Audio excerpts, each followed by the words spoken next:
Hello and welcome back. In this video, our review is going to be a little different. Usually we'll buy a product, review it, and then post a video. We bought this product back in May of 2024, reviewed it, did a video, we didn't post it. It is now March of 2025, and sometimes when we review a product, we find a couple months later that it's not so good and it's has some problems with it. And so we'd like to do an update. So since we haven't aired the original video of this gives us a chance to do an update on this product. And I want to say this product has held up beautifully. We use this all the time, love its performance, haven't had any issues with it. The only thing that's changed is the price on it has dropped from $170 to $106. We got ours at B&H. You can go there too if you like. I have no relationship with them other than they take my money. The other thing that has changed is this satchel, which as you'll see in the review, I didn't care for. I've replaced with a little carrying case. It's zippered and it holds all the accessories nicely so it keeps everything together and unjumbled. I could have bought a bigger case and actually thrown in the charging caddy into that, but you can decide whether or not that's something that works for you. What follows now is the original May 2024 review. Just in from B&H is my Hollyland LARK M2. This is a two-person microphone system. You may have seen these featured on other YouTube channels. The main difference between what they review and what I review is I am not sponsored. I am not beholden to either B&H or Hollyland. I actually paid for this product. It cost me about $170. What you're gonna get is an honest review. I actually am looking for a product of this sort. Its claim features is its simplicity of use. You push a button to operate it. It's small size. It's great range, excellent audio quality, and of course, a cost factor of just about $170 versus several hundred more dollars for other competitive units. We have a packet with "You Are Here" card, "We Are Here" card, stickers, and looks like a list of what's included. Here's the actual charging unit, and it kind of looks like the case that you might get if you have earbuds. Inside we have our receiver and two microphones. And I don't know if you can see, there's some LEDs here. So this is the charging case which charges each of these units. And it plugs in via a USB. We get a bag. And inside this bag we have a USB cable to USB, right angle. We have two dead cats, windscreens for the microphones, clip-on that's magnetic. So this attaches to the microphone and then you can clip it onto somebody's clothing.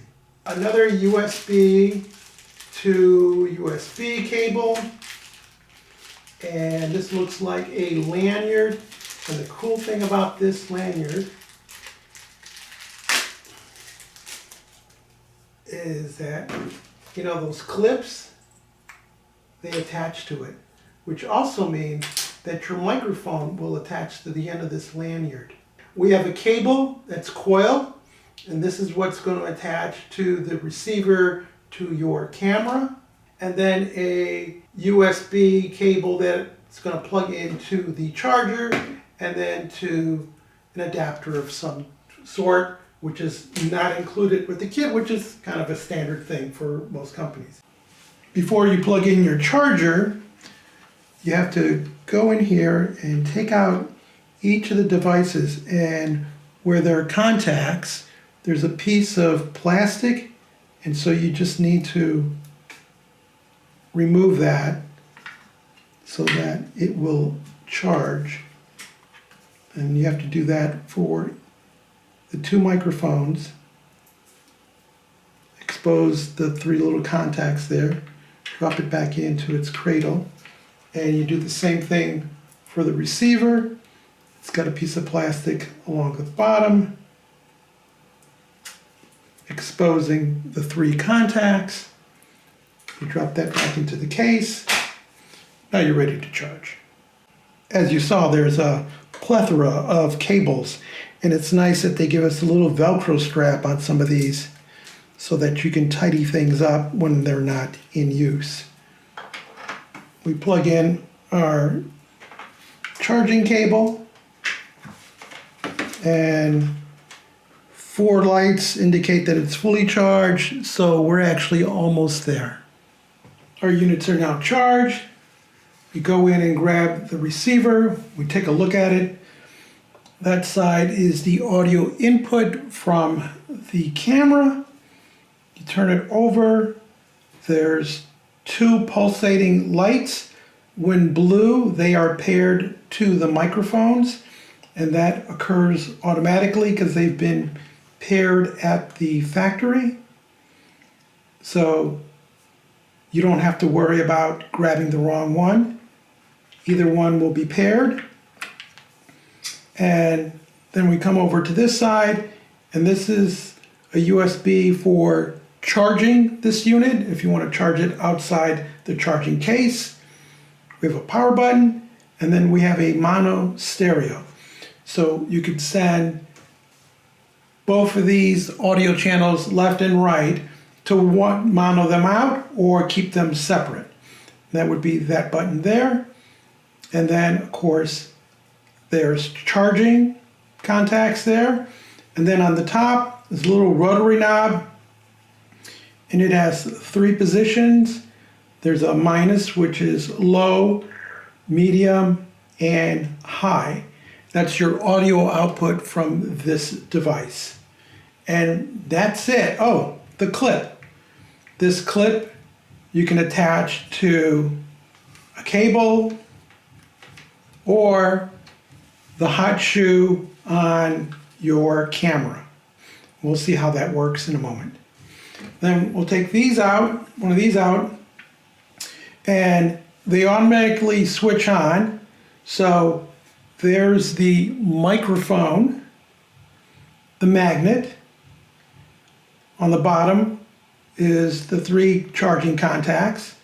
And then on one side, there's a yellow button, and that's your noise cancellation control. So when you push that in, that enables noise filtering. So like if you're outside and you want to cancel some of that background noise, you would turn that on, and that's it. Oh, the magnet does come off.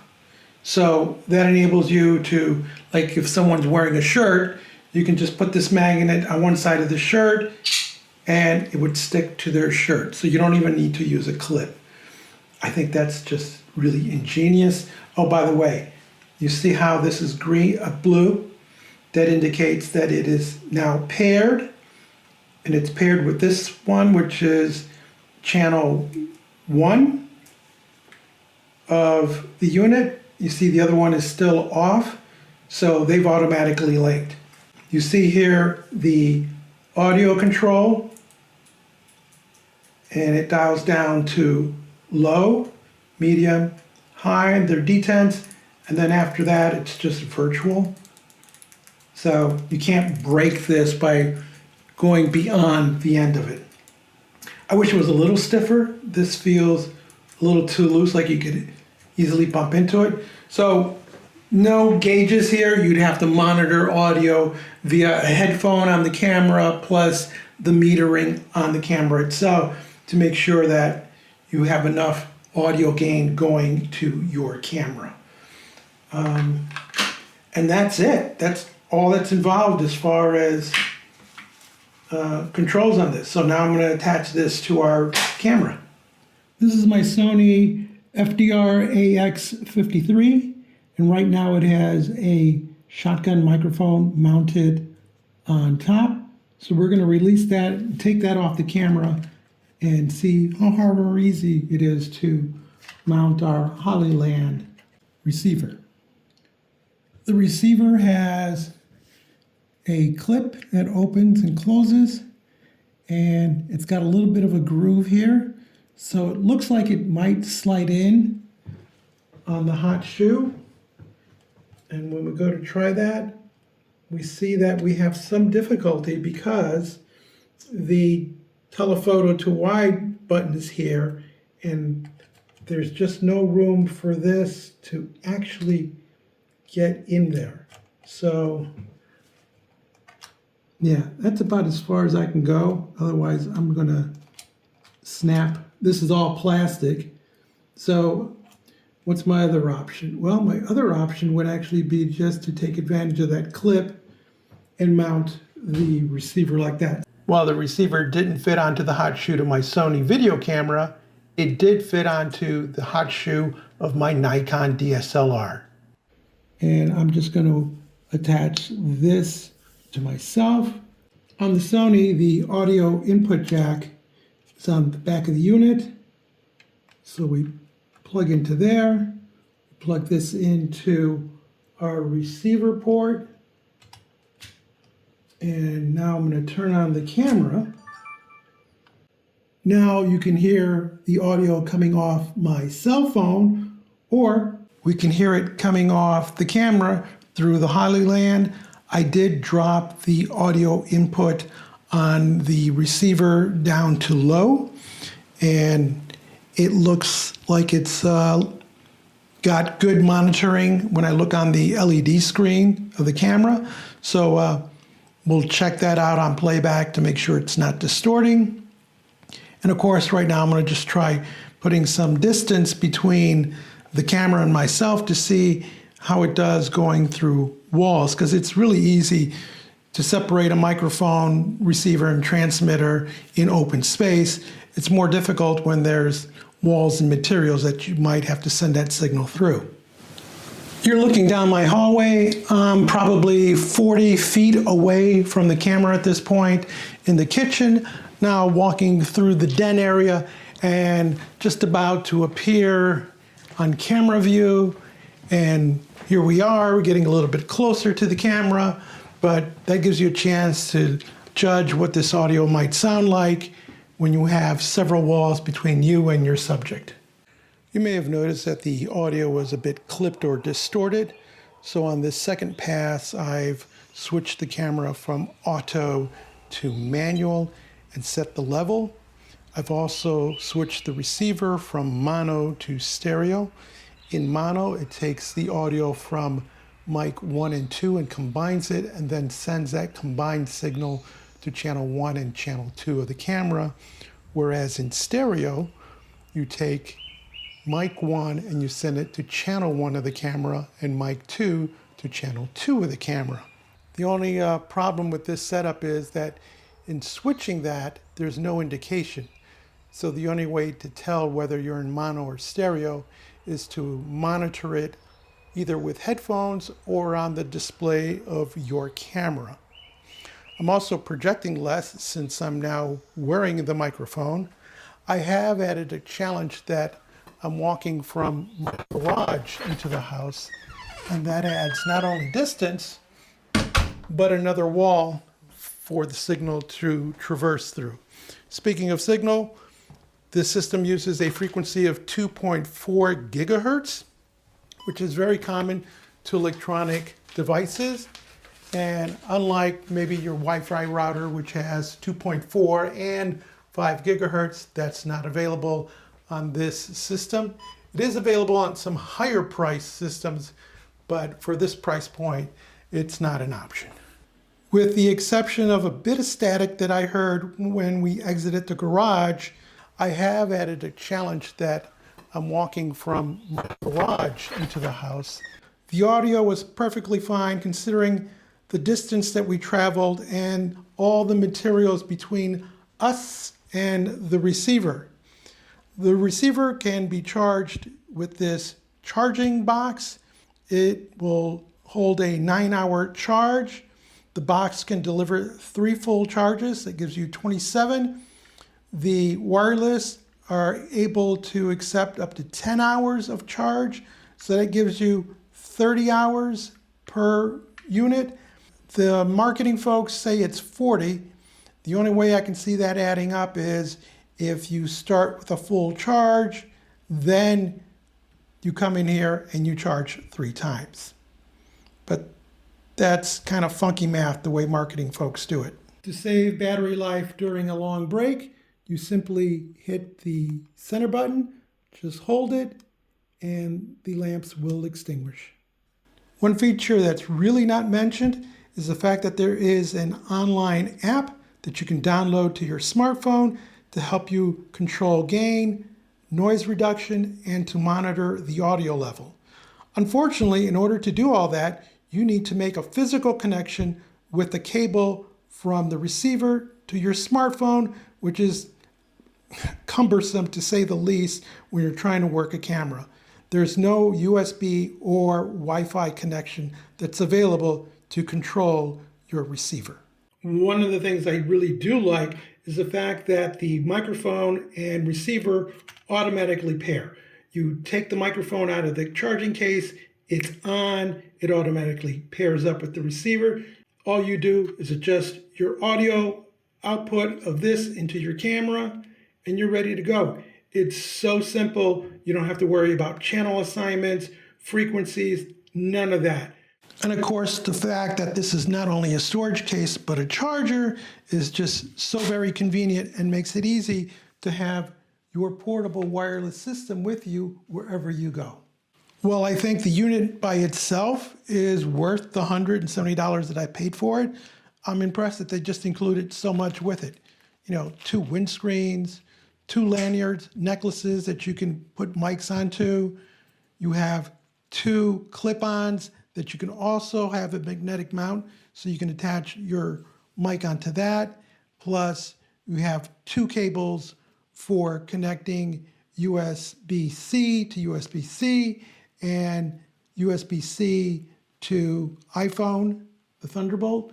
So a lot of just accessories, plus the charging dock, a nice little bag which has 2 pockets on the inside so you can separate your stuff out, drawstring. So it makes having this whole kit very convenient and easy to use. Having said all that, the 2 things that I don't like about this is the logo that's on the microphone. Fortunately, they do give you a set of stickers so you can black out the logo or white out the logo. I wish instead of the 2-compartment bag, they would have just given me another case, because the drawback to this bag is because these are magnetic, they will all clip to each other inside the bag. So even though they're 2 compartments, when you go to pull stuff out, there's just you're fighting with the magnets that are attached to each other. And I think having a box that would hold them in compartments like they did here would be a much better option. Also be aware that these magnets, while very handy, are very easy to misplace or lose. So if you're like me, you may want to order a few extras. Coming in under $170, can I recommend this unit? Well, if you're looking for a versatile, small size, easy to use unit that comes basically with all the accessories you're ever going to need, then yes, the Hollyland LARK M2 could be the perfect wireless for you. If you found this video interesting or useful, subscribe. That helps support the channel.